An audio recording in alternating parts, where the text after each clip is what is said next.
I never thought a simple night clerk job would turn into a nightmare. The old jail inn in Indiana looked harmless enough, just a historic building converted into a tourist attraction. But the rules were strange. Don't unlock certain doors. Don't talk to the prisoners after midnight. Don't look into the shadows that move on their own. At first, I thought it was just a quirky theme to keep guests entertained. But then I heard the voices whispering my name through the cell bars. I saw faces pressed against the walls where no one stood. The air reeked of blood and rust, and every hour the inn seemed to change, as if alive. By the time I realized the rules weren't suggestions but lifelines, it was already too late. The old jail doesn't let people leave. It keeps them. So if you ever find yourself in Indiana and someone offers you a night job at the old jail inn, don't take it. Unless you're ready to become part of its history forever. Welcome to Dr. Snooze, where stories aren't just told, they haunt you long after they end. If you're new here, you've just stepped into a world of nightmares and strange rules. To my returning viewers, thank you for keeping the lantern lit in this darkness. Tonight's tale will take you inside the old jail inn in Indiana, a place where the past still walks the halls. And the rules are the only thing keeping you alive. So sit back, turn off the lights, and let's begin. When I first saw the job listing, it didn't seem unusual at all. The old jail inn in Indiana was hiring for a night clerk, and though the description was short, the pay was decent, and the hours fit my schedule. I had been looking for something quiet, something away from people, a place where I could spend the night without the constant chatter of coworkers or the grind of dealing with customers every other second. I didn't know much about the place, only that it was once a real jail, long ago converted into an inn that attracted tourists for its spooky charm. I didn't mind. If anything, it sounded like an easy job. The old cells had been remodeled into rooms, but people said they still carried that prison atmosphere, a strange blend of discomfort and history. That was the selling point, after all. Guests wanted to say they spent a night in a jail cell. Some even hoped for a scare. When I arrived for my interview, the building stood there like a shadow against the fading daylight. Its stone walls were pitted and stained with time, dark patches from decades of rain, snow, and neglect. The windows were barred, even after the conversion, though some had been replaced with modern glass. The front door was heavy wood, reinforced with iron. Stepping inside felt like crossing into a different world. The manager, a middle-aged man named Whitaker, greeted me with a stiff smile. His pale skin and tired eyes gave him a haunted look. He wasted no time with pleasantries and asked only a few questions before offering me the job. I should have been suspicious, but desperation has a way of dulling instincts. Before I left, he handed me a folded piece of paper. "Read this carefully," he said. His voice was flat, but his eyes locked onto mine with a strange urgency. "These are the rules. Follow them exactly. Do not improvise. Do not test them. If you break them, I won't be able to help you." I chuckled nervously, thinking it was part of the tourist gimmick, but Whitaker didn't smile.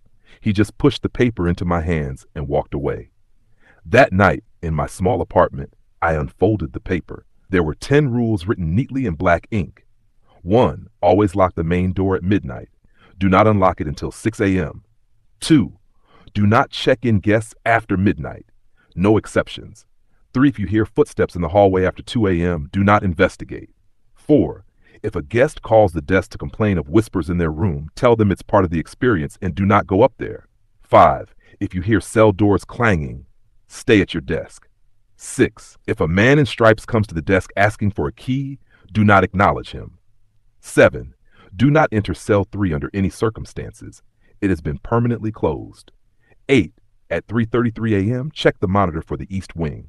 If it shows static, leave it alone. If it shows an empty hallway, turn the monitor off. 9. If you hear your name whispered, do not answer. 10. Leave exactly at 6 a.m. Do not linger. I read them twice, then laughed and tossed the paper onto the counter. They were clearly trying to add flavor to the inn's reputation. A little horror theater for whoever worked the desk. Still, the seriousness on Whitaker's face nagged at me. He hadn't said it was a joke. He hadn't even smirked. My first shift started on a Friday night. Guests were already checked in when I arrived, and the desk area was quiet, lit by a single lamp that left much of the lobby in shadow. The air was heavy with the smell of stone and old wood.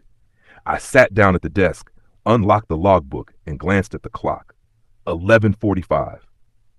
When midnight approached, I remembered the first rule. I stood, locked the heavy front door, and slid the bolt into place. It made a deep, echoing thud that seemed too loud for the stillness of the lobby. The first hour passed in silence. I read through the guest log, scrolled aimlessly on my phone, and glanced at the cameras mounted above me. They flickered occasionally, but nothing unusual appeared. At 1:30, I heard it, the faint sound of footsteps in the hallway upstairs. My heart gave a nervous jump, and my first thought was that one of the guests was walking around.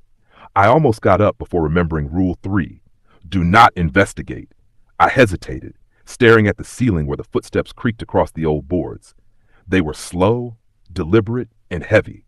Too heavy for the frail-looking couple I had seen check in earlier. I told myself it was nothing and forced myself to remain seated. By 2 o'clock, the sound stopped. I had just started to relax when the phone rang. The sharp, shrill tone shattered the silence, and I snatched it up quickly. "Front desk," I said. A woman's voice answered, trembling. "There's someone whispering in my room." The hairs on my neck stood up. My eyes darted toward the rules taped on the desk beside me. Rule 4. If a guest calls the desk to complain of whispers in their room, tell them it's part of the experience. Do not go up there. I swallowed, my throat dry. "That's actually part of Jail Inn's atmosphere," I said carefully, trying to sound casual. "We get that complaint often. It's part of the experience." The woman didn't answer. All I could hear was her breathing, shaky and uneven, before the line went dead. My hand trembled as I set the phone back down. I tried to focus on my breathing, telling myself again it was just a gimmick, a scripted scare for the guests. But the way she had sounded, that wasn't acting. That was fear. At 2:30, a metallic crash echoed through the building. The sound of a cell door slamming shut, reverberating through the halls. My chest tightened. Rule 5. If you hear cell doors clanging, stay at your desk. I gripped the arms of the chair and stayed frozen. The sound came again, louder this time, as though more than one door was slamming in quick succession. Then silence. By 3 o'clock, the silence became unbearable. I watched the second hand crawl around the clock face, my eyes darting constantly to the cameras. Each flicker of static made my heart lurch. At exactly 3:33, I remembered Rule 8. Check the East Wing monitor. My stomach knotted as I turned toward the small screen. Static hissed across it, swirling black and white noise. I exhaled, relieved. The rule had said if it showed static, leave it alone. And so I did. I sat back, staring at the desk, forcing myself not to look again. Then, without warning, the static vanished.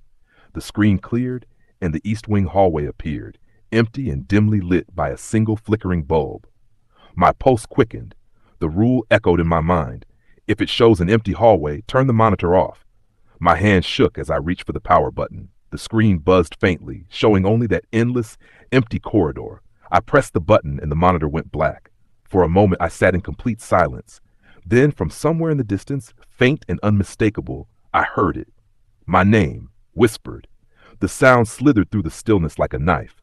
My blood ran cold, every muscle locking in place. Rule 9. If you hear your name whispered, do not answer. The whisper came again, closer this time, curling into my ears like icy breath. I clenched my teeth, my hands digging into the wood of the desk, refusing to speak, refusing even to breathe loudly. Minutes stretched into eternity. The whisper faded, leaving only the heavy silence of the old stone walls. I watched the clock crawl towards 6, my body stiff with dread, until at last the first rays of dawn leaked through the barred windows.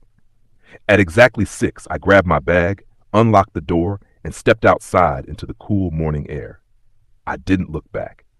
That was my first night. And it was only the beginning. When I finally got home after that first shift, I collapsed on my bed, but sleep didn't come easily. My mind kept replaying the footsteps, the slamming of the cell doors, the whisper that had breathed my name.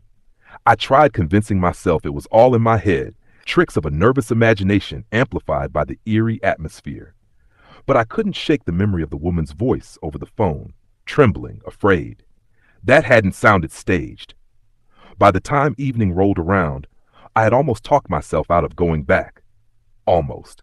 The paycheck tugged at me, the thought of steady money pushing me out the door, even as my gut told me to stay home. The sun was sinking when I reached the old jail inn again.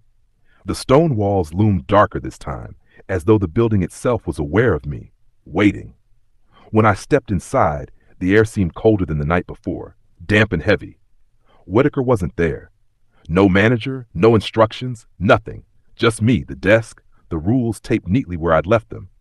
At first, everything was calm. Guests checked in, a family with 2 kids giggling nervously about spending the night in a real jail. I forced a smile, handed them their keys, and watched them disappear down the corridor. For a moment, I envied them. At least they had company. When the clock struck midnight, I locked the front door just as I had the night before. The sound echoed again, deeper, heavier than it should have been, and the building seemed to respond with a faint groan in its foundation. The first hour passed in silence, almost comforting. I started to think maybe I'd imagined everything before, that the whispers, the footsteps, the slamming had been nothing more than nerves. But then, as 1 o'clock faded into 2, the atmosphere changed. The footsteps began again, slow, heavy, deliberate. They crossed the hallway above me, pausing directly over where I sat. The ceiling creaked under invisible weight. My hand hovered over the desk phone, though I didn't know who I'd call. The rules told me to stay put, so I did, every muscle in my body tense. The steps stopped. A silence stretched so long I thought it was over, but then the phone rang again.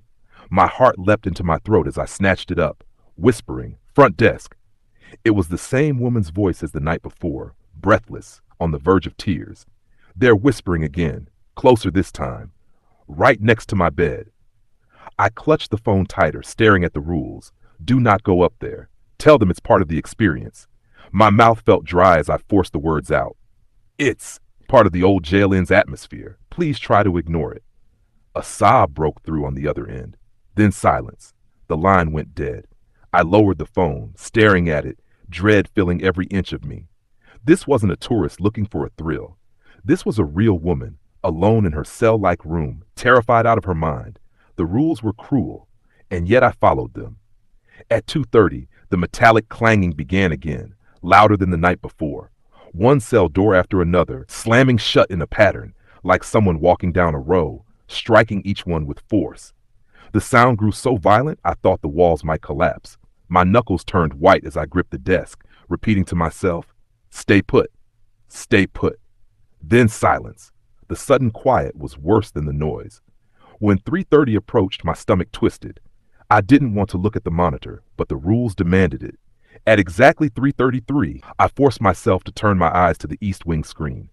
This time, there was no static. The monitor flickered, showing the dim hallway lined with old cell doors. But it wasn't empty. A man stood at the far end, his striped prison uniform torn and stained, his face obscured by shadow. He didn't move. He just stood there, staring directly into the camera. Cold sweat drenched me. The rule had said if it showed an empty hallway, I was to turn it off. But it wasn't empty. It wasn't static either. There were no instructions for this. I leaned closer, heart pounding, watching the screen. The man tilted his head slowly, like a curious animal. Then, without warning, he began walking. His steps were slow, deliberate, echoing through the speakers with a heavy metallic clang, as though each step rattled the iron bars of the cells. He moved down the hallway, toward the camera, toward me. I reached out with a trembling hand and slammed the monitor off. The screen went black. The lobby fell silent again. My own breathing filled the room, ragged and uneven. Then I heard it. The same heavy footsteps, no longer upstairs, no longer distant. They were in the lobby, crossing the stone floor toward the desk. I froze, every nerve in my body screaming at me not to move. My eyes fixed on the rules taped to the desk, desperate for guidance, but there was none for this. The steps grew closer, stopping just behind me. I could feel the weight of a presence towering over my chair. My skin crawled, gooseflesh racing up my arms. A voice broke the silence, deep and guttural. Key. Rule 6. If a man in stripes comes to the desk asking for a key, do not acknowledge him. I clenched my jaw shut. My lips pressed so tight they hurt. Key, the voice repeated, harsher, more demanding. I didn't move. The silence stretched on. My body trembled so violently I thought my bones would rattle. I could hear him breathing behind me, slow and heavy, each inhale scraping against my nerves like sandpaper. Then, as suddenly as it began, the sound vanished. The weight lifted from the air. The footsteps receded, fading into nothing. I sat frozen in the chair, afraid to look around, afraid to move. When the first light of dawn touched the barred windows, I finally stood, legs weak beneath me, and unlocked the door. The morning air hit me like a lifeline, clean and sharp. But as I stepped outside, something stopped me cold. On the front desk, where no one should have been, lay a single iron key. Old, rusted, heavy. I hadn't put it there, and it hadn't been there before. I left it sitting there, untouched, as I fled into the daylight. The second night had been worse than the first, and deep down, I knew the rules weren't meant to keep me safe. They were meant to keep something else contained. I thought about quitting.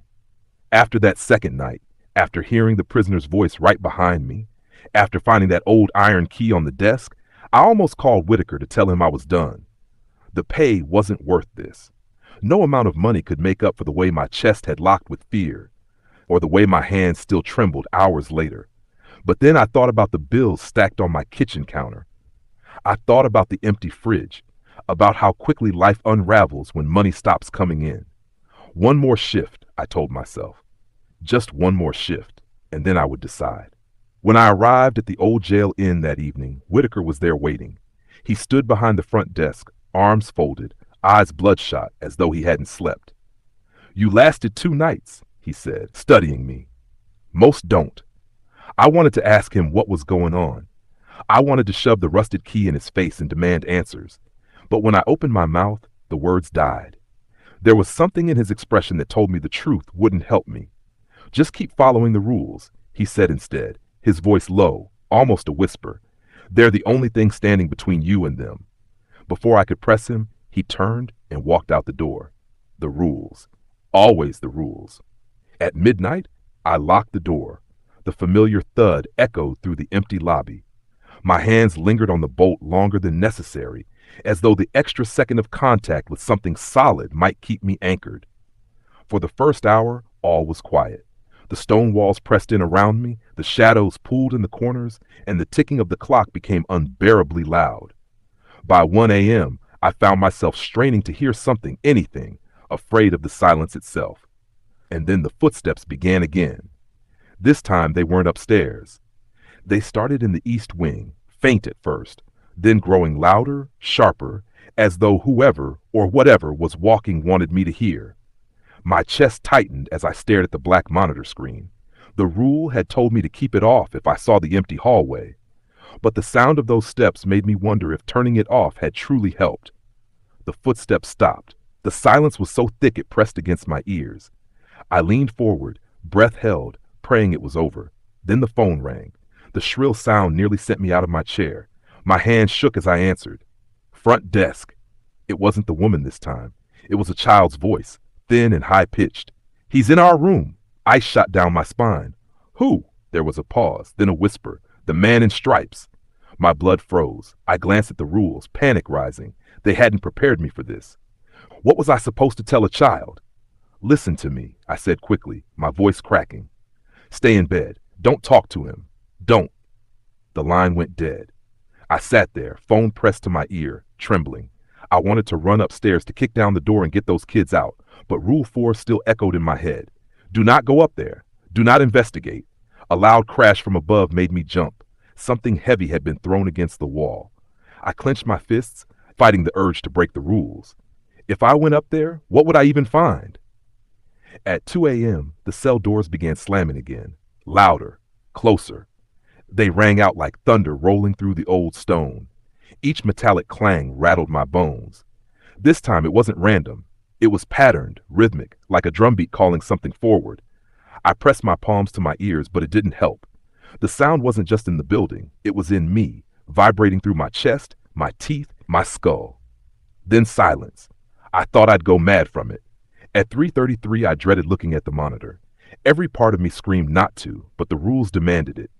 My hand moved on its own, flicking the screen back to life. The east wing hallway appeared again. The flickering bulb at the far end buzzed faintly. The cells lined either side, their doors shut. For a moment it was empty. Then slowly a figure stepped into view. It wasn't the man in stripes this time. It was a woman. Her long hair hung in damp clumps, her gown torn and stained, her bare feet dragging against the stone floor. Her head twitched unnaturally as she walked, as though her neck were broken, her movements jerky and wrong. She moved toward the camera, closer with each step. I fumbled for the power button, but before I could press it, her face snapped up and I saw her eyes, white, empty, glowing faintly in the dim light. The monitor went black on its own. I sat there shaking, heart pounding so violently I thought it would burst. I wanted to believe it was a malfunction, a glitch, but the memory of those eyes burned in my mind. Then the whisper came again. My name, drawn out, hissing, as though spoken by more than one voice. It came from the East Wing corridor. I could feel it vibrating in the stone walls, seeping through the floor beneath me. Do not answer, I mouthed silently, gripping the desk until my knuckles ached. The whisper grew louder, my name repeated again and again, each time closer, pressing against my ears, forcing itself into my head. I buried my face in my hands, refusing to respond. And then suddenly, silence. I lifted my head slowly, every nerve stretched thin. The clock on the wall ticked toward 4. My relief was short-lived. From somewhere deep within the jail, a door creaked open. Not slammed, opened, slow and deliberate. The sound was heavy, ancient, the scrape of rusted iron dragging across stone. Cell 3. I knew it without question. The rule had been clear, never enter cell 3. But the rule hadn't said it couldn't open on its own. The sound echoed through the lobby, the faint metallic groan of something old being unsealed after years of silence. And when it stopped, the building felt different, like something had been released. For the rest of the night I sat frozen, unable to move, unable to think. I counted the seconds until daylight. At 6 a.m., I staggered outside, breath ragged, eyes wide. The world looked different under the rising sun, but the weight of what I'd heard clung to me like chains. Cell 3 had opened. The rules hadn't protected me. They had lied. The sunlight didn't help me that morning. Usually, after a long, unsettling night at the old jail inn, the warmth of the day outside gave me a temporary sense of safety, a fragile illusion that the horrors of the place couldn't follow me past its stone walls. But not after the third night. Not after hearing Cell 3 creak open. I kept replaying the sound in my head, the long, tortured groan of rusted iron being forced, the way the silence afterward seemed differently, heavier, charged. I had never been inside Cell 3, but I didn't need to. Every instinct told me that something had been sealed there for a reason, and now it was free. All day, I thought of quitting. My hands shook when I tried to eat, and my stomach churned until I pushed the plate away untouched. But quitting meant walking away without answers, and the part of me that still believed in reason wanted to know the truth. By dusk, I convinced myself to go back. The inn looked different that evening. The air outside was thick, pressing down on me as I unlocked the door and stepped into the lobby. The lights flickered when I switched them on, buzzing faintly as if reluctant to work. Whitaker wasn't there again. Just the empty desk, the rules taped in their neat little column, and the rusted key still lying exactly where I had left it after the second night. I stared at it for a long time. Its jagged teeth were rust black, the loop tarnished green from age. Something about it seemed to hum in my hand when I picked it up, as though it remembered the touch of someone else. I dropped it quickly back onto the desk and tried to steady myself. At midnight, I locked the front door, the bolt slamming shut with a dull thud that made the air vibrate. I sat down at the desk and waited. The first hour was silent, too silent. No footsteps, no whispers, no slamming cell doors. It was as if the entire inn was holding its breath. The silence stretched on, heavy and unnatural, until it became unbearable. I found myself glancing at the monitors more often, scanning each flickering screen for movement. At 1:30, the silence broke. Not with footsteps this time, not with the metallic clang of cell doors, but with laughter. High-pitched, shrill, and wrong. It echoed through the stone walls, bouncing in strange directions, impossible to place. It wasn't children laughing. It wasn't joy. It was something mocking, something cruel. The sound moved slowly through the corridors, rising and falling as though circling the building. My throat tightened, my palms slick with sweat as I listened. The laughter crept closer, filling the lobby, until it felt as though it was right beside me, whispering directly into my ear. Then it stopped. The phone rang. My hand shook as I picked it up. Front desk. There was silence on the line. Then, faintly, the sound of breathing. Slow, rasping, heavy. I almost hung up. But then a voice spoke. Not the trembling woman. Not the frightened child. This voice was low, guttural, and broken, as if it had clawed its way out of a throat that had long since rotted. You opened it. My blood turned to ice. The line went dead. I sat there staring at the receiver in my hand, my heart pounding so hard I thought it would break my ribs. My first instinct was to deny it, to tell myself it was a trick, a prank call, some guest trying to spook me. But deep down I knew. I hadn't opened cell 3. But something how it knew me. At 2 a.m., the clanging began again. Only this time, it wasn't the sound of cell doors slamming shut. It was the sound of them opening. One after another, slow and deliberate, echoing through the building. Each groan of metal made my stomach twist tighter. I pressed my hands against my ears, but it didn't help. The sound wasn't just noise, it was movement, freedom, something being let out. The air grew colder. My breath fogged in front of me, and a smell began to seep through the lobby, faint at first, but growing stronger with each passing minute. It was damp, metallic, rotten, like soil freshly unearthed from a grave. By 3, I could barely sit still. My legs bounced under the desk, my fingernails dug crescents into the wood. When the clock ticked toward 3:33, my stomach dropped. The monitor. My hand trembled as I flicked it on. The East Wing hallway appeared, dimly lit by the same flickering bulb. For a moment, it was empty. Then, from the open doorway of cell 3, something crawled out. Not walked, crawled, its limbs bent at impossible angles, elbows jutting backward, knees twisted the wrong way. Its skin was pale, stretched thin over bone, mottled with black patches that oozed. It dragged itself across the stone floor with sharp, scraping sounds, leaving a dark, wet trail behind it. My stomach lurched, bile burning in my throat. It paused halfway down the hall and lifted its head. The face was hollow, the mouth gaping too wide, rows of broken teeth jagged like glass. Its eyes, no, not eyes, empty sockets, black and endless, staring into the camera as if it could see me. The screen flickered violently. For a moment, I thought the monitor would shut itself off again. But instead the static cleared, and suddenly the hallway wasn't empty stone anymore. It was the lobby. The camera was showing me sitting at the desk, and behind me, it was there. I spun around, chair crashing to the floor. The lobby was empty.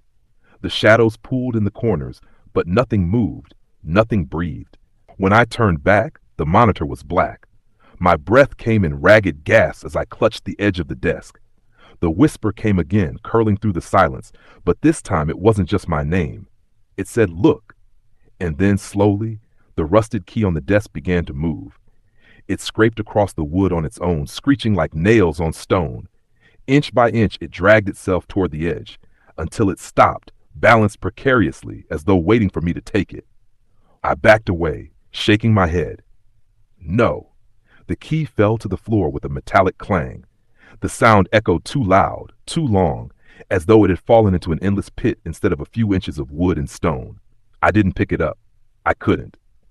For the rest of the night, I sat huddled in the chair, too afraid to move, too afraid to breathe.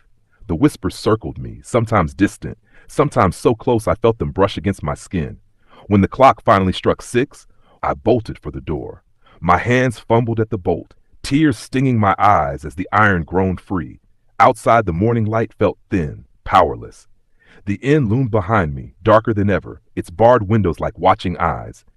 I didn't look back, but even as I walked away, I could still hear the faint scraping sound in my ears, the sound of the key dragging itself across the desk. It wanted me to take it, and I knew one night soon I would. The night air inside the old jail inn had grown unbearably heavy, as though it carried the weight of centuries of whispered confessions and desperate prayers. My hands trembled as I picked up the rule sheet again, staring at the words that had become more like commandments carved into my very bones. The rules were no longer mere warnings. They were alive, seared into my mind. And tonight I knew they were being tested again. The hours dragged on in unnatural silence, the kind of silence where the faintest sound cut through like a knife. The inn had no guests checked in tonight, yet the place didn't feel empty. Every corner seemed occupied by something unseen, pressing in on me, watching, waiting. I kept pacing between the front desk and the hallway that led toward the old cell block. That hallway was the one part of the inn I avoided at all costs, yet the building itself seemed determined to push me closer to it. Lights flickered, shadows lengthened, and the faint sound of footsteps echoed on stone, though I knew no one had passed by. It was nearing 3 in the morning when the call came again. The phone on the front desk rang with that same shrill, unnatural tone. My throat tightened. I didn't want to answer it, but I knew the rules. Ignoring the call wasn't an option. The last time I had hesitated, the lights had gone out and the whispers had filled the air until I couldn't breathe. With a shaking hand, I picked up the receiver. This time, there was no hiss of static. Instead, I heard a man's voice, low, gravelly, each word dragging like a heavy chain across the floor. "Are the cells locked?" he asked. I froze, my heart hammering in my chest. I glanced toward the hallway leading to the cell block. The doors down there hadn't been used in decades. Still, I forced myself to answer. "Yes," I whispered. A pause, then the voice came again, slower this time. "Make sure." The line went dead. For a long moment, I just stood there, clutching the receiver, trying to convince myself not to move. But the air had changed. I could feel it, thick with a presence that hadn't been there before. It was as though the entire building was holding its breath, waiting for me to obey. With no choice, I grabbed the ring of heavy keys from beneath the desk. The metal was ice cold against my skin, and as I stepped into the hallway, the floor beneath my boots creaked louder than it ever had before. The farther I went, the colder it became. The warm hum of the lobby vanished behind me, replaced by a suffocating chill that stank faintly of mildew and rust. The old cell block was darker than the rest of the inn, its light bulbs long burned out. My flashlight beam cut across the rows of iron bars, revealing peeling paint, graffiti scrawled by inmates long gone, and shadows that shifted when they shouldn't. One by one, I checked the cells. The doors groaned as I tugged at them, each lock stiff but still holding. My flashlight trembled in my hand as I passed the third cell. Something inside caught the light, a pair of eyes. I staggered back, my heart leaping into my throat. The beam of light caught on a figure standing just inside the cell. It was a man, or what had once been a man. His skin was pale and gray, stretched too thin across sharp bones. His prison uniform hung in tatters. But it was his face that rooted me in place. His mouth was twisted into a grin too wide, teeth yellow and jagged, his eyes black and hollow yet burning with a strange hunger. He gripped the bars with long, rotting fingers, and though the metal should have been solid, it creaked under his touch. "You should have come sooner," he rasped, his voice like rusted chains dragging across stone. I stumbled back, fumbling for the keys. I slammed the cell door, shoving the lock into place even though it had never been opened. My pulse thundered in my ears as I forced myself to keep moving, to check the rest. Each step felt heavier, as though invisible hands were pushing me down. By the time I reached the final cell, my legs were shaking. The lock there, too, was firm, but I couldn't shake the feeling that something inside was breathing. I refused to shine the flashlight in. Instead, I turned back, desperate to escape that hallway and return to the desk. But the moment I stepped into the lobby, I knew the night wasn't finished with me. The temperature plummeted further, my breath fogging in the air. The rule sheet on the counter had shifted, as though an unseen hand had touched it. The ink on the last rule bled down the page, the words smearing until only one remained clear. Never open the door after 3 knocks. The sound came almost immediately. Knock. My chest tightened. The sound had come from the inn's main door, the one facing the street. Slowly, I turned toward it. Through the glass, I saw nothing but darkness, the faint glow of a street lamp just barely cutting through. Knock. The sound reverberated through the entire building, rattling the windows and sending a shiver crawling down my spine. I forced myself behind the desk, gripping the edge so tightly my knuckles went white. Knock. The third strike nearly split me in two. The silence that followed was worse than the knocking itself. It stretched on and on, until I thought I'd gone deaf. My ears strained, waiting for anything, a voice, a scrape, a whisper, but there was nothing. And then the phone rang again. My hand shook as I picked it up, pressing it to my ear. "You opened it," the voice said. "No," I stammered. "I didn't, I swear." The voice cut me off, low and final. You will. The line went dead. I stood there clutching the phone, tears stinging my eyes. My heart pounded so hard I thought it might give out. The air around me shifted, the shadows in the corners deepening. The door at the far end of the lobby creaked open on its own, the one that led back toward the cells. Something had been let in, whether I had opened the door or not, and I knew with a bone-deep certainty that the night was far from over. The last night at the old jail inn felt different the moment I walked in. The air seemed heavier, the shadows deeper, and the silence almost unbearable. I had been through so much already. The screaming echoes, the pounding on cell doors, the haunting visions of prisoners long gone. But what weighed on me most was the truth. I had broken the rules too many times. And in this place, rules weren't guidelines. They were the thin line between survival and damnation. The clock above the reception desk ticked loudly, mocking me. Midnight had just struck. My shift had begun. And for the first time since I started working here, I wasn't thinking about making it to sunrise. I was thinking about whether I would even be allowed to. The binder with the rules lay open on the desk. My hands shook as I turned the pages, rereading them obsessively. The ink looked darker than usual, almost fresh, as if someone had just written them. The last rule, one I had never noticed before, now stood out in bold letters. When the sixth night arrives, you are no longer the clerk, you are the prisoner. My chest tightened. Was this my sixth night? I tried to count, but the memories blurred together. Nights of terror, of voices calling my name, of blood dripping down the walls. I couldn't tell anymore. And maybe that was the point.